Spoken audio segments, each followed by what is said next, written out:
Hello one, hello all, and welcome to yet again another episode of the SmithSquad Podcast, where we voice our schizophrenic thoughts and random tangents of the world to those willing to allow their ears or their bones in their ears to vibrate upon the sounds of our voices and hear our random ideas and thoughts and ideologies of the world.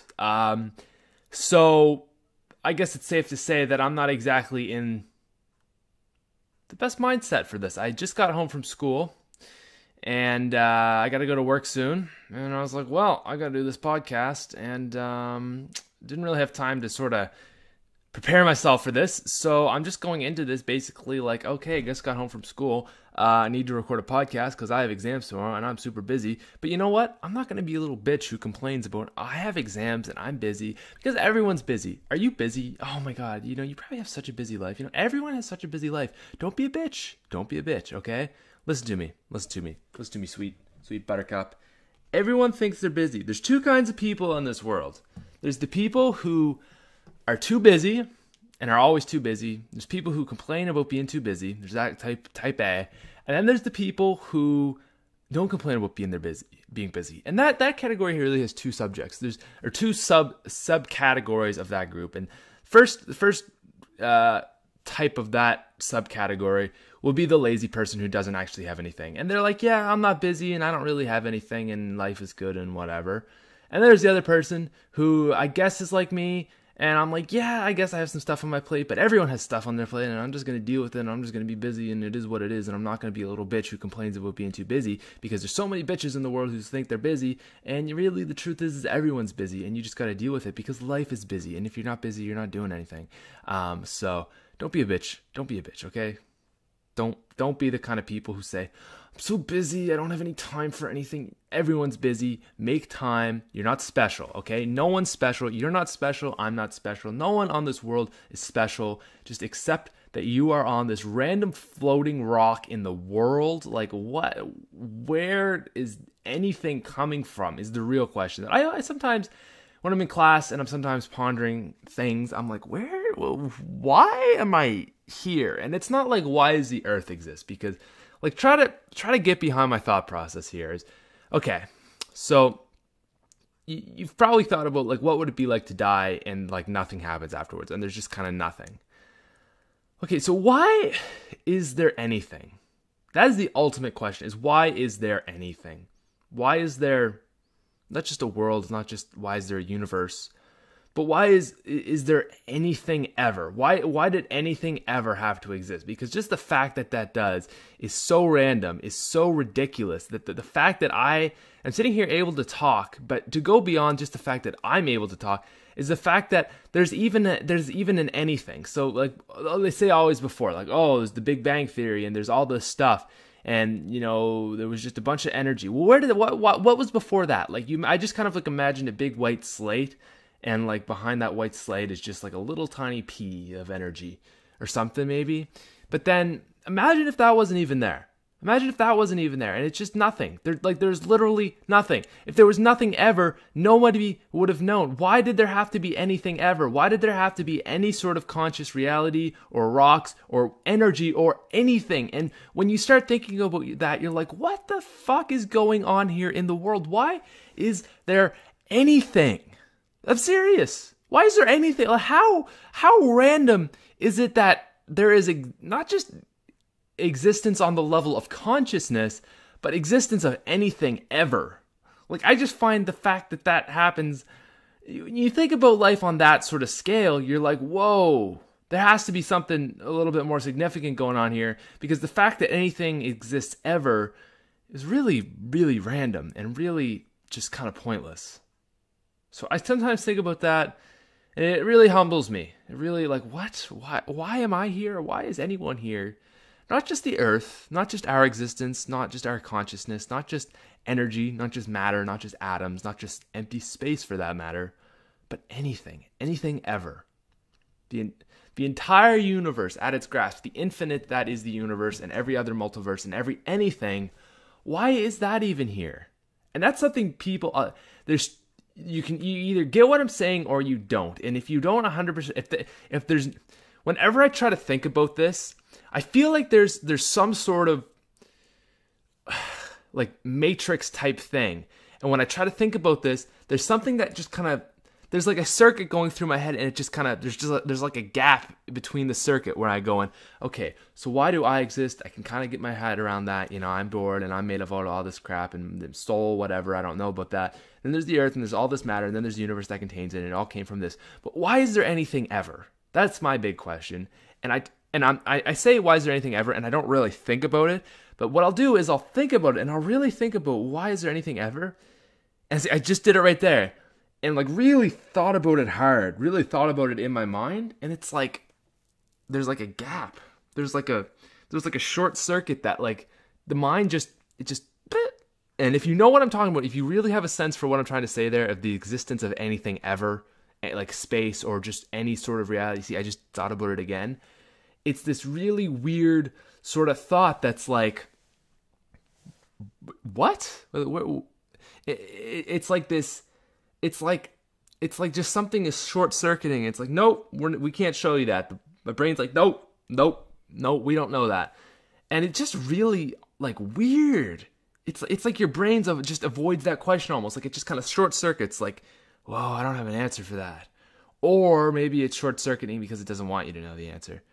But I don't understand why anything ever had to happen, because I could have been just as happy, well, maybe not just happy, but just as content as to if anything never ever existed. Because then, I don't know, like just the fact, like chances are nothing would, oh my god, I can't even think about it, I can't even explain it. And I want to talk to like some like philosopher who can kind of explain it better than I can, because I don't know how to explain it, but I get this thought process in my head and it's like, oh, what? That's so weird. So I have no idea where that came from. I'm graduating soon. That's exciting too, on this little small universe of earth and dust and everything. But I don't really want to talk about that just yet. Actually, right. I don't want to talk about that just yet. I want to talk about blood. My blood specifically. Blood that poured out of me this morning at 2 a.m. Atlantic time. So, I was sleeping, as one normally does at 2 a.m. in the morning, and I came across... I don't know where I'm going with this. I came across consciousness, I guess. I woke up. And I kind of like feel fluid running out of my nose, and I'm like, oh, am I sick? Oh, what? Oh, no. What's going on here? I'm just going to adjust my mic real subtly. There we go. Oh, 1 sec. Right, there we go. And I'm like, oh, am I sick? My nose is all runny. And I'm like wiping my nose and everything. And I'm like, and I kind of like, I like it. And yeah, that's not weird. You know, if you want to say that's weird, you're not comfortable with your own body, which is stupid. You know, the only thing of your body that you really shouldn't be eating is your poop. You know, even your semen is quite sterile and not bad for you. Well, obviously there wasn't semen coming out of my nose. It was either booger or blood. So let's taste this and see if I'm having a nosebleed. And I am. Take a little click. Yeah, that tastes like iron. So I'm like, oh, great. Okay. So I rush to the bathroom. Fortunately, I have a bathroom right beside my bedroom, so that's no problem. And, I'm going on, and I grab some Kleenex and plug it up, sort of, and there's blood all over my hands at this point and everything, and all that sort of stuff. And I'm just kind of like I was so, like, in a daze and tired that basically what I sort of did was, like, it was almost like I just sort of jammed a Kleenex up into my nose. Like, I balled it up a little bit and just kind of jammed it up in there. And just kind of wanted to stop it off, and I'm just like sitting there because I'm so tired. I don't want to like really close it off or anything. So I just kind of like, jammed it off and everything. And I don't know, it was weird, but I was like, whatever, let's just move on with this. And I'm just sitting there because, like I said, I'm just like, move on with this. Come on, nosebleed. Are you done yet? Can you get over this? I want to go back to bed. And I'm waiting for this to stop, and blood starts pouring down my face, and I'm like, oh, and I'm stopping with the other hand. It's also starting to get covered in blood. I'm like, oh, and I'm kind of sitting over the toilet seat. I'm like, oh, God, this is bad. So I rip out the Kleenex, and blood just like a fountain, like you just like slit my jugular, like just a just sprays everywhere. It's all over the floor. I'm like, no. So I grab like 2 more Kleenex and I'm like holding it on really, really pressurized, and it's still like pouring out through the Kleenex, even though I got it all wrapped around my nose and everything, and pressure right on the perfect spot. And this is just going ridiculous. I'm like, what the hell? This is a hardcore nosebleed. It's pouring. So I get rid of that Kleenex because I'm like, these Kleenex aren't working. So I grab some more and I'm like really, like I kind of jam it back in, and then I take another one and like apply the pressure and like what you do with a normal one. It's just kind of weird. It's kind of a weird situation anyways. But I'm like, whatever, let's just deal with this. Let's just deal with this. You know, just it is what it is. So I'm like applying pressure and doing everything right and all that stuff. And basically I'm waiting for probably like 2 or 3 more minutes. And essentially, like, there's so much blood at me by this point, and there's so much blood pouring out. I started getting really, really like paranoid. I was like, oh my God, what's happening to me? Because in my exercise science class, we went over like the heart and all your red blood cells, your white blood cells, and your platelets or thrombocytes, which are what clot blood when you have a nosebleed. And I'm like, oh my God, what if my platelets aren't clotting? Like, what if I ate something and it like enabled them from or disabled them from working, and I'm just gonna keep bleeding here? Oh my God, like what's happening to me? And I get really paranoid just sitting on this toilet as blood is still kind of pouring out all over. Like at this point, it's like pouring on my legs and stuff, down my face still, but it's mostly kind of contained at this point. But it's still pouring. It's not like stopping anytime soon. Basically, it's a bad time. So I'm just kind of like waiting for this to end, and eventually it did end. But it was bad. It was really, really scary. It was terrible. It was just like I was so like, oh my god, am I gonna die? Am I just gonna die from a nosebleed? But it eventually did end after probably like a 7 or 8 minute nosebleed of just like really hardcore pressure and just like spurting fountains of blood at some points. And I kind of finish up. I just toss like there were so many Kleenexes in the toilet. I didn't bother flushing it because I didn't want to wake up my parents.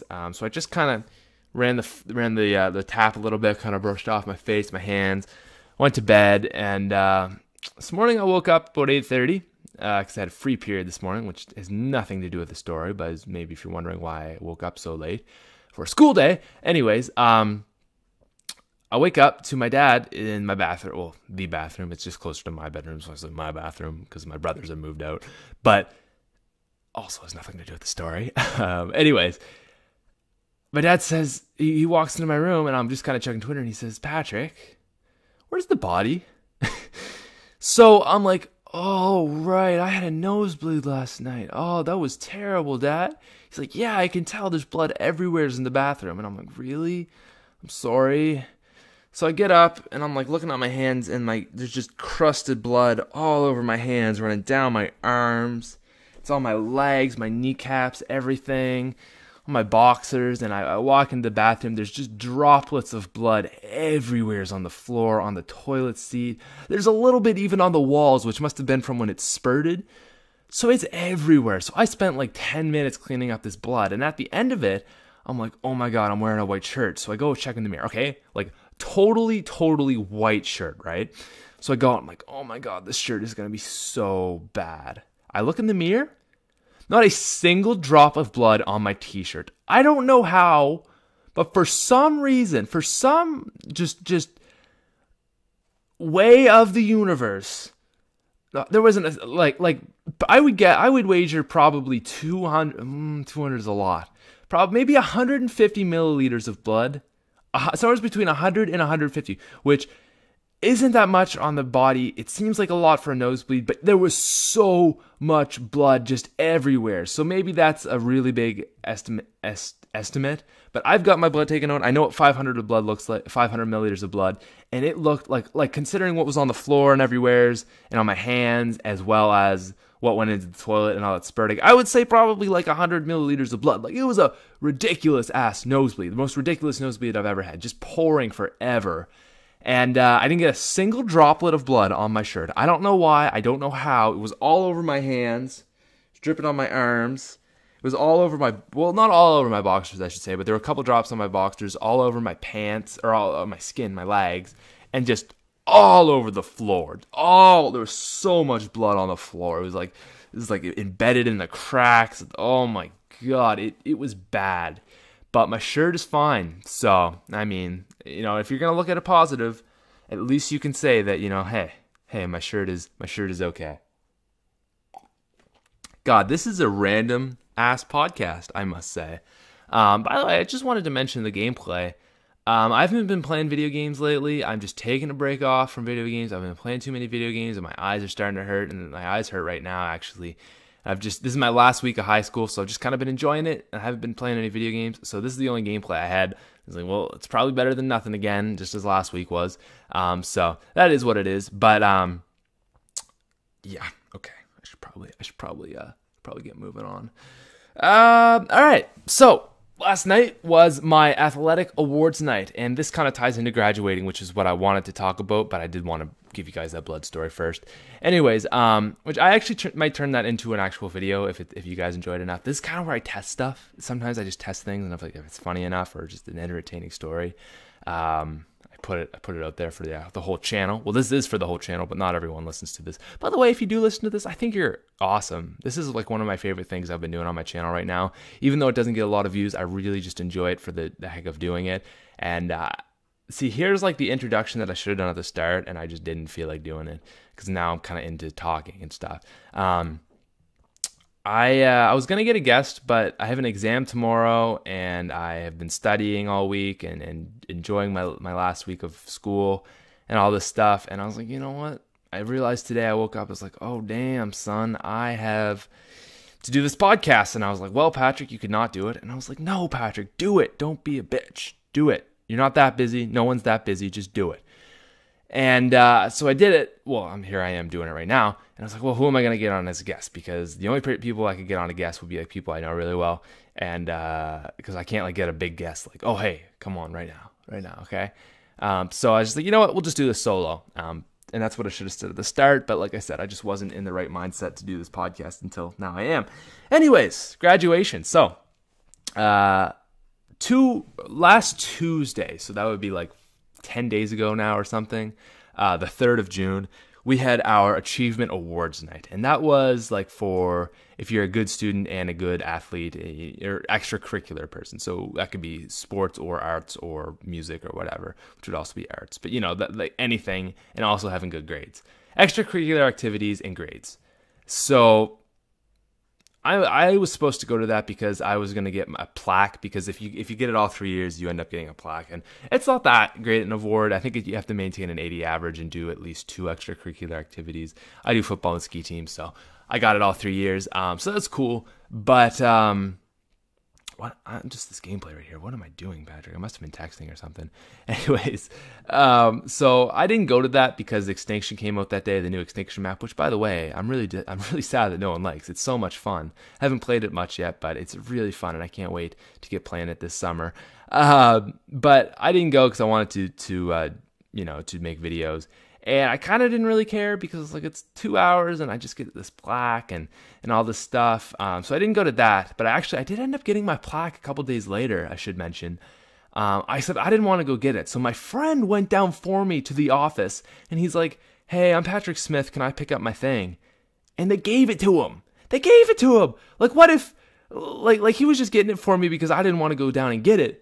But what if it was just some random person who wanted their plaque and, oh, they're a good student.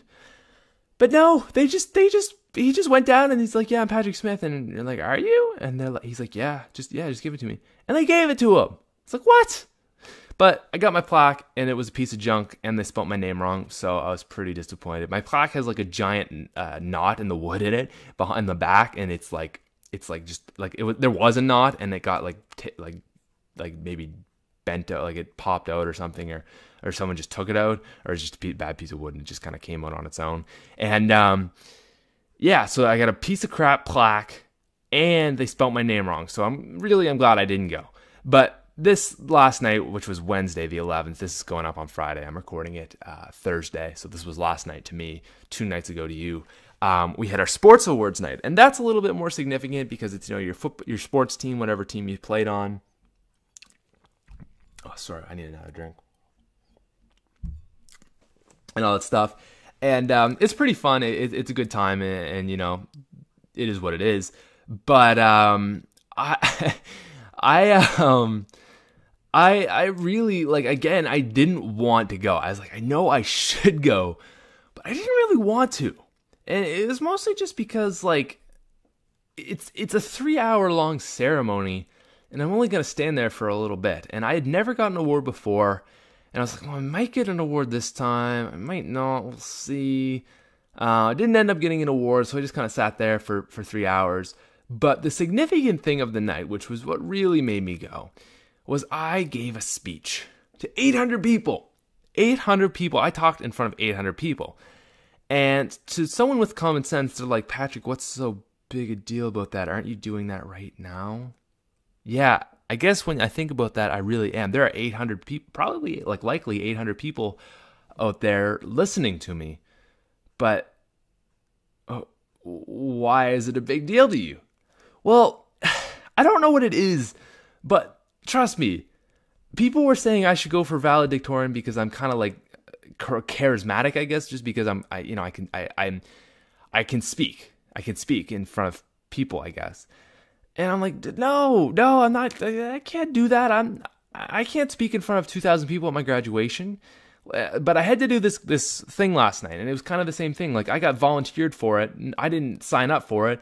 And like, yeah, so can you do the speech for this guy who he's retiring from football, and he was like really, really, like he got all this cool stuff for our school, like a player's lounge for a football team, which is very, like, I should say, it's very like American, like down in the States, like you football if there's any football players, I hear a lot like football teams having like players lounges and really nice like stadiums and all that stuff, and that's what we got. And we're not like a big time team. We get like 500 people a game. We're a town of like 1,500 people, so it was pretty significant for us, and then we also got like a big dome for like athletics and like turf and all that stuff. So pretty cool. So I had to give a speech for this guy, and me and my buddy gave a speech. We did half and half, and I was like, I can't do this. I can't speak in front of all these people. Like, what? Are you crazy? I was very, very nervous like a couple days before, but I got my speech written for me. I didn't do a thing for the speech, which was great. So I get the speech like 12 hours before me doing it. I'm like, okay. So as this is approaching, I'm like, oh my God, I'm going to get so nervous. 800 people are going to be staring at me. And I'm going through this and I'm like, I know I shouldn't be nervous. And I'm not nervous yet, but I know I'm going to get nervous because, like, yes, I can speak in front of my YouTube people, you right here, but I can't speak in front of 800 people live. Like, I'm going to mess up. So kept going over it. I think I got it in my head, but I'm going to read it off. I'm not going to like memorize it or anything. Definitely not doing that like I'm doing this right now. I definitely didn't type out the speech. That would be, oh my God, that'd be so much work. Oh my God, that'd be so much work to type out a full podcast. Could never do that. Anyways, 1 second. Okay. So it's coming up. They're going through all the teams, and as they were going to do this speech for the football after they did the presentation for the football team, just like who gets all the awards and stuff. And I'm sorry, I'm just full of burps and just bad language. Bad language, not really. Anyways, so I'm like going up and getting prepared. We're on set, like on deck, ready to go up after the next team. Then we go up, and I'm like, oh my God, I'm so close to this. And I'm looking at all these people, still not nervous. But I'm like, oh, once they start talking, I'm gonna be nervous. And my friend's doing the speech, I'm still not nervous. And I go up and I'm talking and I'm not nervous and I'm speaking actually really well and really quite slowly and confident and calm, and I'm actually putting really good emphasis on all my words, and I'm sounding exactly like I sound kind of when I almost make YouTube videos, except not as outgoing, but I'm sounding quite deep and thoughtful. And oh my God, I just did that speech. Yeah, I killed it. I don't want to say I killed it, but man, it actually went pretty well. So, like I said, I was so nervous for this, and I wasn't ready. I didn't feel ready at all, and I knew I was like, oh my God, I'm going to be nervous. At some point, eventually, I'm going to be nervous. And as it just kind of went on and on and on, I never really got nervous. And eventually, I just kind of it came to my time to do the speech, and I just imagined, okay, I'm doing a very serious video topic, talking to the microphone, Patrick. That's what I did. I just talked into the microphone like I did. I just kind of pretended I was making a video, and it was like, I do this all the time. It was such a weird thing because everyone was telling me, Patrick, this shouldn't be a problem for you. You do this every day of your life. And I'm like, yes, but I don't do it in front of all these people. And every day I was like, I can't do this. And then I did it like no problem. And I'm like, oh, well, I guess YouTube skills do relate over to public speaking. So that was pretty cool. So that is definitely something that I'm glad I've gained from YouTube, is that it's definitely made me a better public speaker. And honestly, that speech in front of 800 people was easier than doing it in front of a classroom of 20, because it's not intimate when you have 800 people. It's really like after like 100 people, I think it's really all the same. Your brain can't really handle anything more than like 50 people, 100 people. So anything more than that, and it's just kind of all the same. Like, it's like, okay, well, there's just one more person, but it's not the same. Like, if I'm doing a public presentation to one person, like maybe an interview, that's nerve-wracking because it's this very intimate thing. If I'm doing it in front of a class of 20, well, this is also quite intimate because they all know me. But at some point, it's like, this can't get any worse. I feel like I could have done that exact same speech to 100,000 people, and it wouldn't have been any different. I mean, it would have been a little bit more nerve-wracking, but it wouldn't continue to amp up because it's just all the same. Like, it's so weird, but I gotta say, like, it wasn't as hard as I thought it was gonna be, and I definitely owe that all to YouTube. So, I mean, if you guys, like, if you're out there, you're a YouTuber, and you're looking to get something, like, oh, I'm not making money, but I'm getting something from this, that's something you'll get from this, is being able to public speak. I mean, like I said, that was really easy, and I just wasn't expecting that to be an easy speech, but it was nothing. It was really, really was nothing, and I definitely owe that to YouTube. So everything went well. I didn't win an award. I've never won an award in football. I'm just that guy who, like, it sucks, man. I shouldn't say it sucks, but I'm such a jack of all trades.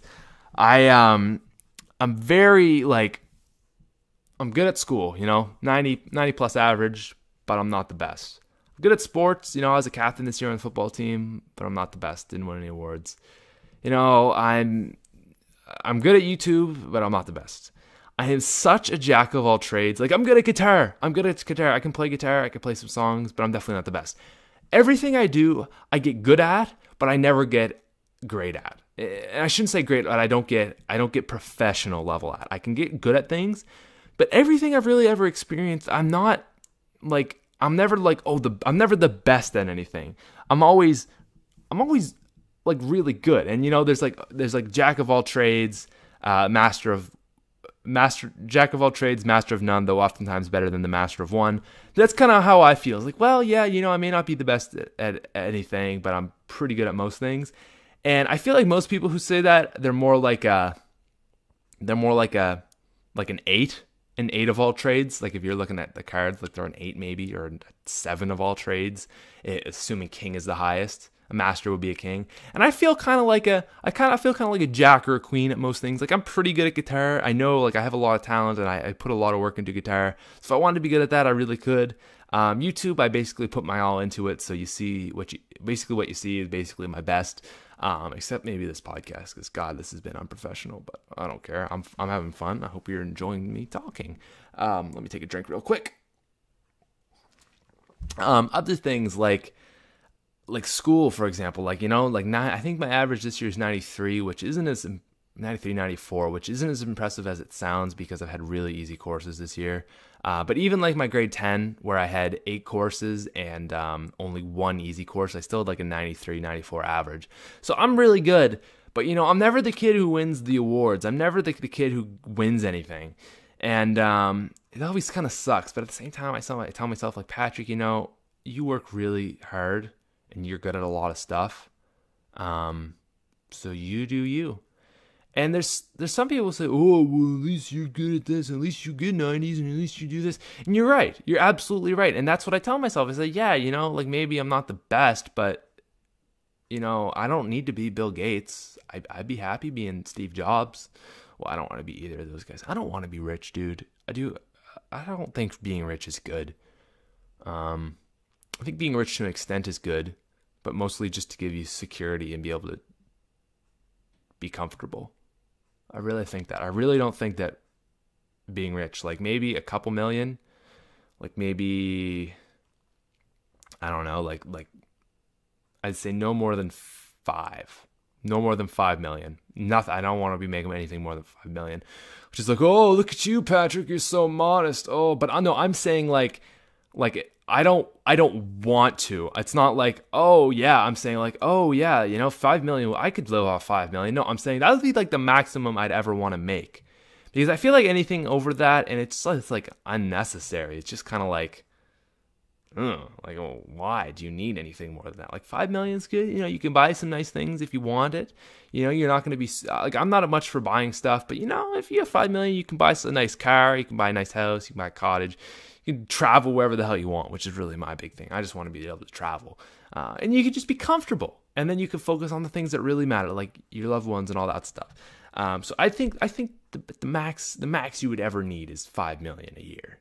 A year, yeah, oh God, you wouldn't need more than 5 million. You're crazy. Anyways, that was just a random tangent.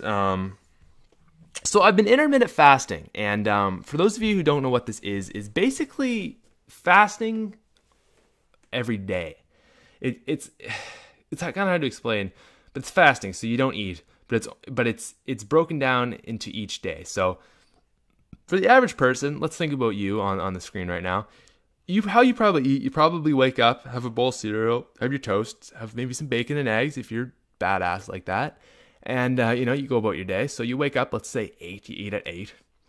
You have lunch, then you do this, you have supper, you have some snacks in between all those meals. You eat at 8, maybe at night, or I don't know, maybe 10 o'clock at night, and then you're done and you go to bed and you wake up and you do the same thing. So most people usually eat between somewhere between 10 and 14 hours of the day. They are eating. Their bellies are full. And basically, the whole goal of intermittent fasting is to reduce that down to anywhere from about 8 to 4 and even 8 to 1. So basically what you're doing is it's fasting, but it's only looking at it every day. So I say, okay, this 24-hour period from when I wake up to when I wake up again tomorrow, I will only eat for 8 hours. So basically, actually, that's not bad. That's not good to look at it. Let's look at it today. So I started eating today at 11:30, or I guess 11:40-ish, but let's just say 11:30 for convenience. And now I'm going to eat probably for 6 hours of the day. So it's 4:12. So I'm going to have one more meal at like 5:30. And then I'm not going to eat again for another probably 16 or 17 hours. So I'll go all the way to bed. I'll sleep for 8 hours, and then I won't eat for another 4 after waking up. And that's basically how your day goes. And people say, like, why are you doing this? Why? That's weird. Well, basically, the whole goal is to lose weight. And I guarantee you there's somebody on here who's like, oh, Patrick, no, you can't do that because I have this information about nutrition. And the thing is it's a very effective way to lose weight. I'm like, my goal this summer is to get a 6-pack. I want to get it by July 1st. I feel like if I go really hard on the fasting right now and just eating clean, I should be able to get it. But basically, the whole goal with this intermittent fasting thing is to get a 6-pack by the summer. So I guess summer technically starts the 21st, but I'm going for July 1st. I'm pretty close. Like, I think I see 6-pack. It's hard to say. Like, I tested my body fat percentage. I'm 12%, which is pretty good. I mean, I've always been like somewhere between 15 and 20. The last 3 months, I've just been cutting really hard, eating clean, except for like one day of the week maybe. And then I think one time in between there, I had like a full week where I just ate whatever I wanted, just so I didn't go crazy. But I've basically been eating pretty clean. All I drink is water. Eating like wraps with like a wrap with chicken and lettuce and some cheese and ham. Like nothing. I don't eat super clean. I'm not eating kale every day, although I do sometimes eat kale if I feel like I had there was one weekend where I drank and I ate bad, and it was just shitty to my body. So, there's times like that where I'm like, okay, let's just get some kale into us, because I feel like kale is really good for you. And everyone, I don't like getting on that bandwagon, but it just makes me feel good when I eat it. So I feel like that's one of the good things. It makes you poop for sure, which is nice. Definitely makes you poop. Anyways, so I've been doing this intermittent fasting thing, and I think when I started, I was about 180, and I'm about 175 or 76 now, and that's only like 4 pounds. But when you're really light like this, it's like not much, and I'm just basically like at this point, I just gotta lose a little bit more fat and get a little bit better abs, just do a little bit more exercise on the abs, and I'll be there. But until then, it's just so close. I got the 2 top ones working, and I'm so close that it's so excited, because I've always kind of been like the little bit overweight kid. I've never been all my friends are so skinny, and they all have like abs, and I'm like, what the hell? They're really skinny arms, because they don't really work out, but they all have like 6-packs, and I'm like, what the hell? I want a 6-pack. So I've always been the guy who's like not really in that shape, and like not fat, but like not proud of your body in beach season or whatever. So this year, I was like, you know what, dude? I'm 18. I think there's no better time than now to try to go for this. And I'm almost there, and I'm happy. I think I'll definitely have it by the end of the summer, which I really hope I get it before then, because I'll be sad if I don't get to rock the 6-pack. But I mean, it's nice getting leaner and seeing that you're losing weight and all that stuff. And all that good stuff. So, I mean, I'm happy with myself, and gotta be going hard, but intermittent fasting is kind of what I wanted to come back to. One sec. Intermittent fasting. So basically what it is the idea behind intermittent fasting is if you're only eating for, let's say, for me, it's this today, which is a little bit extreme, but it's good, is you're only eating 6 hours of the day. So you eat from 11:30 in the morning to, I don't know, let's say 5 at night. So it's 6 hours.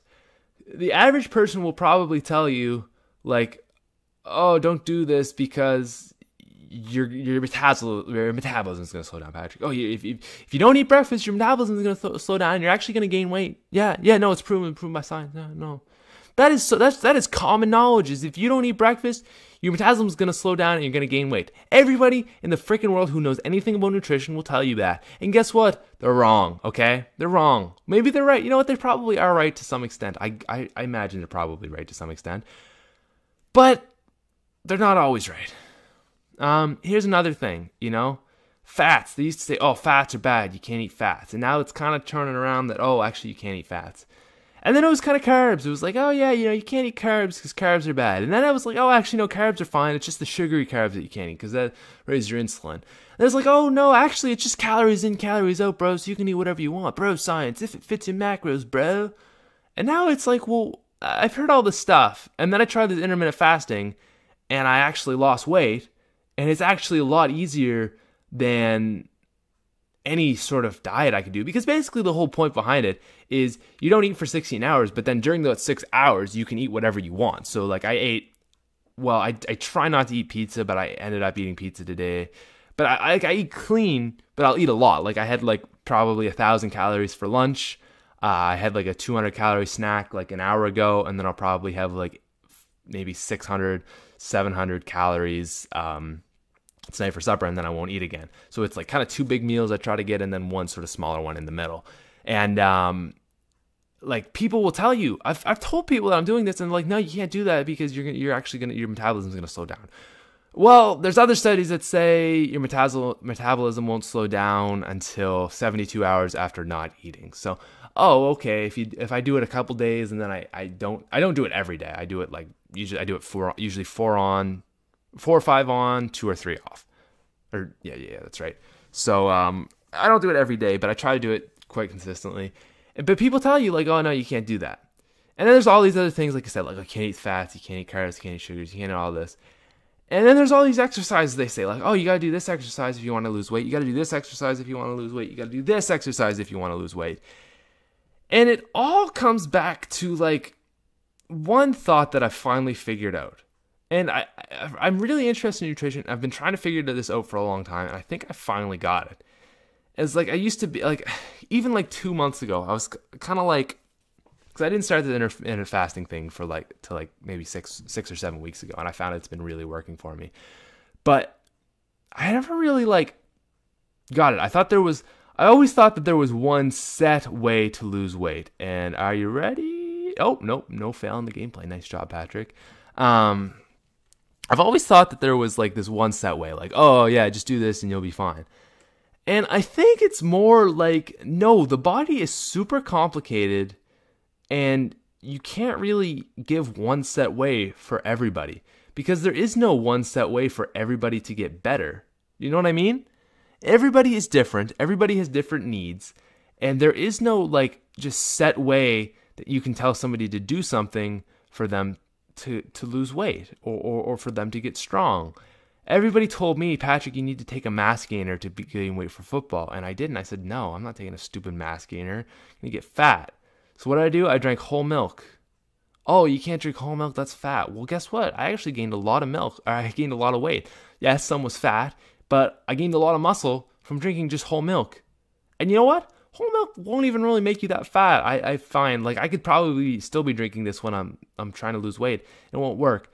But my point is that there's no set way to understand the body. The body is so complicated that there's all these different people who say, no, this is the right way. No, this is the right way. No, it's this. I got it, guys. This actually works.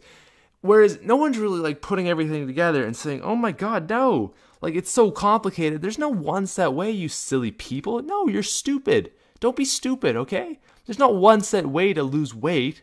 The body's so complicated, you know? The body's so complicated. There's many ways to lose weight. And I do think a lot of it kind of breaks down to calories in versus calories out. Like if you're only eating if you eat one Big Mac from McDonald's every day, you're gonna lose weight, but you're not being healthy.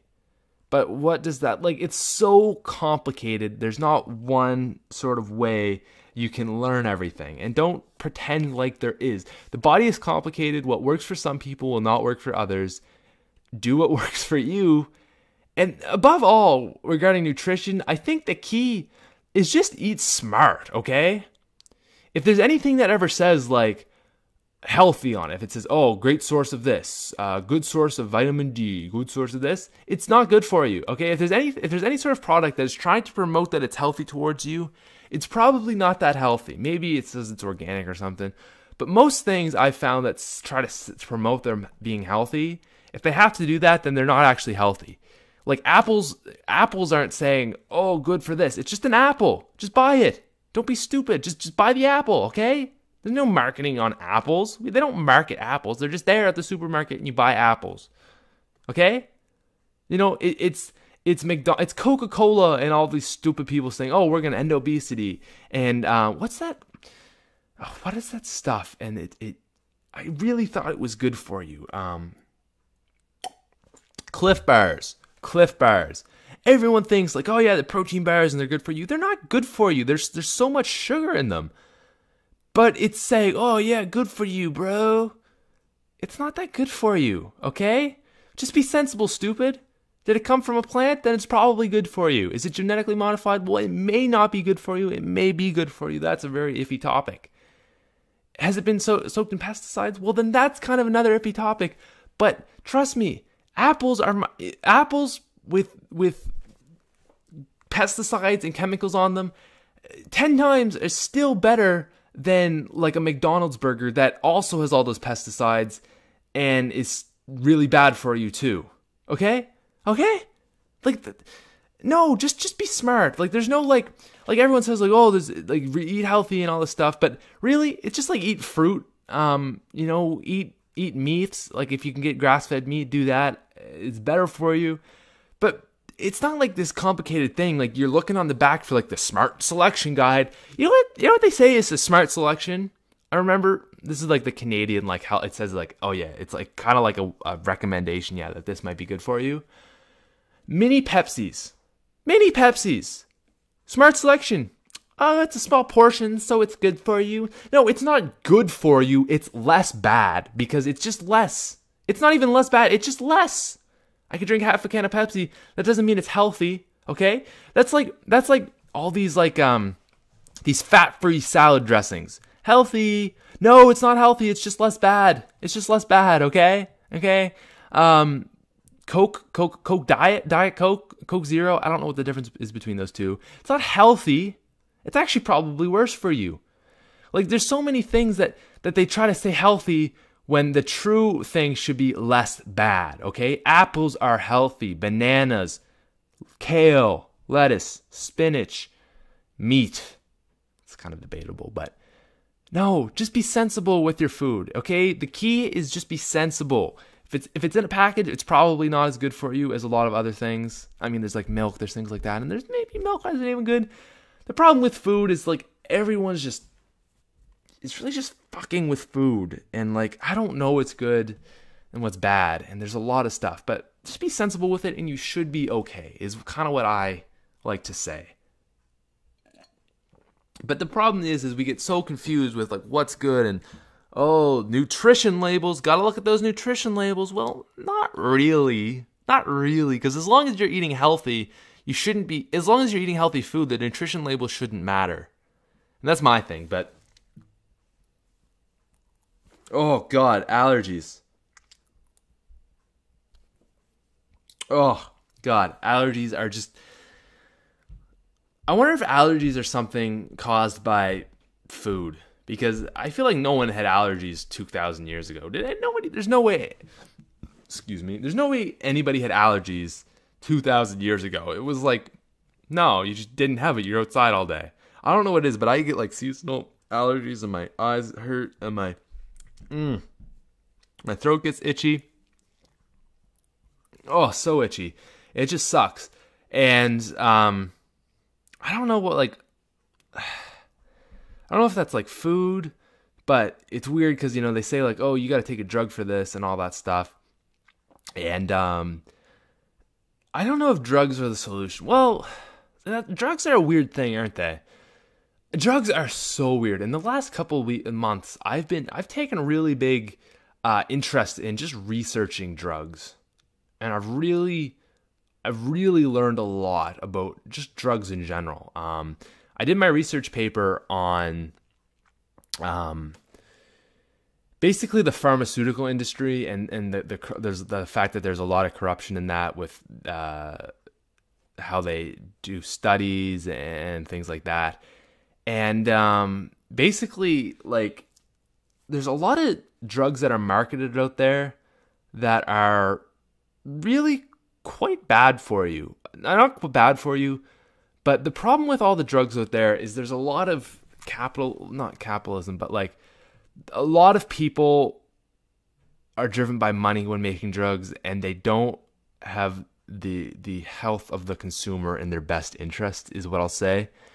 And that's not good. There's a lot of drugs out there that are really not that good for you, but they're on the market. And then, and the other way you look at it is there's a lot of drugs that are illegal that are on the market that are not as bad. And hold up 1 second. I am not about to go onto some hippie rampage, but weed should be legalized, bro. It's not even that bad.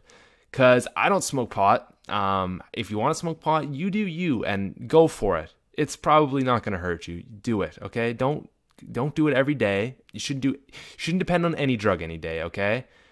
But there's a lot of drugs out there that are illegal that shouldn't be illegal. And then there's a lot of drugs out there that are legal that I don't really think should be legal, okay? Candidate number one, I just want to look straight off the bat and look at is alcohol.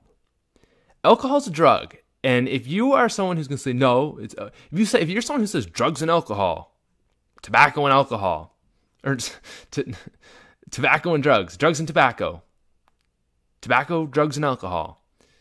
No, alcohol's a drug. What is a drug? I will look up the actual definition for you of a drug right now. And damn it, I hope nobody saw that. Probably gonna have to edit it. Oh, god damn it. Really hope nobody saw that. I didn't think I had that up. A medicine, you know what? I really don't care. A medicine or other substance which has a physiological effect when ingested or under. A medicine or other substance which has a physiological effect when ingested or otherwise introduced into the body. And one more second. You know what? I really shouldn't even have mentioned that, because if I hadn't mentioned it, there'd be like 2 people who saw that. But now I'm gonna have to go back and edit it. That sucks for me. Anyways, a drug is a medicine or other substance. So a medicine or other substance. So let's just say a chemical, a substance, because a medicine is a substance. So let's just say a substance which has a physiological effect when ingested or otherwise introduced into the body. So a substance that changes your behavior, either your mental behavior or your bodily behavior, when it is introduced into your body. Alcohol is definitely a drug, okay? Serotonin's a drug. It's in your brain. Here's the thing. Alcohol is really not good for you, okay? And I've been thinking about this, and I don't know the answer to this, and I want to get some people on here to talk about what they think about this idea is that I feel like if we could just take an objective standpoint on all the drugs, and in that sense, I feel like alcohol would, if alcohol hadn't been with society for like 6,000-7,000 years, I feel like if alcohol was just discovered today, people would be like, oh my god, it's so bad for you. Like, think about it. Like, you wake up the next day, if you consume too much, you know, and you feel like shit. I wake up after drinking sometimes, and I just feel like every ounce of anything in my body has just been eradicated. Like, all the vitamins and minerals, I just feel like everything just got flushed out after drinking. And it's just bad. Sometimes when I drink too much, like the next day I feel depressed. I don't, like, it doesn't happen all the time. It's usually if I hang out by myself all day the next day after drinking, I just feel shitty. I just feel alone and depressed. It's weird. It's weird that of all the drugs out there, alcohol is one of them that are so socially accepted. And I think I can kind of understand why alcohol is, to a big extent, I think it's mostly because, I think it has a lot to just because it makes you more social. And, you know, we as humans are we're very scared to rejection. And alcohol kind of turns that scared off. You don't really care about, what will people think of me? You say, I'm just going to be a badass motherfucker and talk to these girls. And if they don't like me, that sucks for them because they're missing out on an awesome human being. Squirrel. But no, really, like, it really just turns off that thing. And I think that's why it is a socially acceptable drug, is that it really turns off that give a fuck factor that so many of us struggle with throughout life. And I think that I really think, like, alcohol is just something that, from an objective viewpoint, compared to a lot of other drugs, I don't think it's as bad as some, but I think it's a lot worse than a lot that are illegal. And when you look at it, like, it really has a lot to do with just the social aspect of drinking, which is what does it for you, as well as the way alcohol is administered. You know, it's normal. You're just drinking something. You're just having a beverage. I just like to have a drink with my supper because it tastes good. No, don't be a liar. Alcohol doesn't taste good. I hate that. I hate when adults try to tell me that alcohol tastes good. Oh, this wine tastes very good. Okay, yeah, maybe. Okay, yeah, maybe that beer goes down well with our steak. But don't lie. A Coca-Cola is so much better than any alcoholic beverage in the world. And I'm sorry. I haven't had every alcoholic beverage in the world, but look, I get it. Like it's like this, it's kind of this acquired taste that's like, it's like, you know, but no, Coke tastes better. Don't lie to yourself. And I'm just getting on a tangent there, but like alcohol, I think is so socially accepted, mostly just because it makes you social. It's socially acceptable because it makes you social. So I can kind of see why that's legal. Well, the other drug I want to look at is opiates. So on the far end, we have heroin, Dilaudid, morphine, which I think those are kind of the same. Percocets, codeine, I guess that can kind of get you feeling pretty good. Things like that. Opium, that kind of stuff. Painkillers, are real good heavy painkillers. Valium. I don't know if all those ones I just listed off were opiates. So I'll just say codeine, heroin, and morphine because I know those are all opiates, and opium. Anyways, these drugs, well, morphine more so, morphine and codeine, and not any other pain pills, primarily are very socially acceptable. And we have an epidemic of people getting addicted to these drugs. And why? Why is a drug that is so addictive that, as I've heard from many people, is so good? I've had codeine pills before, and I never really got affected by them when I got my wisdom teeth out. But there's a lot of people who are getting addicted to these painkillers like morphine and stuff and whatever. And it's kind of like, why is this legal? And that's the thing is, right when I say it's legal, I'm like, obviously it should be legal. Like, do you want to go through surgery without morphine? No, definitely not.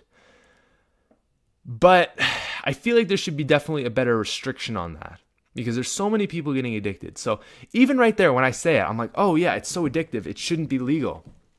And I'm like, wait, no, it's not a one-sided story. And that's kind of the whole thing with other drugs. Like at first I'm like, yeah, alcohol is bad, but it makes people more social, so they like it. And I like alcohol. Yeah, it's fun. Okay, other drugs. Like I said, painkillers, opiates are very addictive, but I wouldn't want to go through surgery without anything. And then we look at these other drugs. Drugs, the real drugs, the drugs, not just prescription drugs or alcohol or tobacco, but drugs. And we have been so ingrained as a society that drugs are bad, and I really want to say I've had a very big change in thought, and it's not even from doing drugs, but just through researching that I've kind of come to this oh shit realization that it's not a one-sided thing. Drugs aren't bad. Well, see, that's the thing is you can't just say drugs are bad and be done with it. Because opiates aren't bad and you can't be done with it, nor is opiates are good and you can't be done with it. Alcohol isn't bad. Alcohol isn't good. Alcohol is just a drug, and it has its highs and its lows. It has its ups and its downs. Its positive aspects and its negative aspects. And there's a lot of drugs that have been made illegal, specifically like psychedelics, which I've had this like holy crap moment listening to some podcasts and doing research where I'm like, oh, wait, so you're telling me it's not this black and white scenario where, nope, drugs are bad. Oh, what are you going to do, be a hippie and trip your balls off? And it took me a long time to realize this, and I've done some research and all this stuff, and it's like, oh, well, maybe these things have some benefits too. There's a lot of people who say like mushrooms help them with their post-traumatic PTSD, post-traumatic stress syndrome, their anxiety, their social anxiety, and I think it's MDMA, which I believe is in like ecstasy, can really help, like I said, with post-traumatic stress and if you lost a lover. And like I said, I'm sure there's people here who are like, oh my God, Patrick sounds like a druggie. And no, I am an objective person, and I just started thinking on my own about this topic, and I think others need to think about this too. Like I said, I've never smoked weed before. I've been in a bunkhouse that was hotboxed, and I mean, maybe it affected me a little bit, but like, I don't really think it did.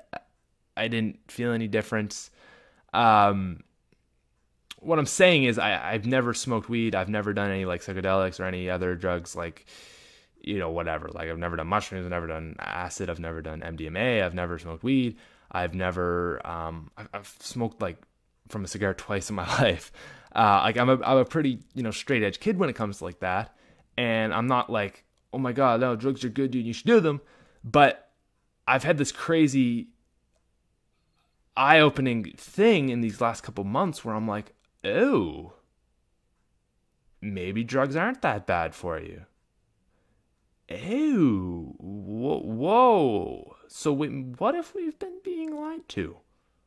That it's just this black scenario where drugs are bad. Well, no, there's definitely some positive things to drugs, and to say that it's automatically bad, I think is a very inconsiderate, is a very immature, is a very dangerous thing to say, to just say a drug is bad and you should never associate with it. And we've been told that for so long.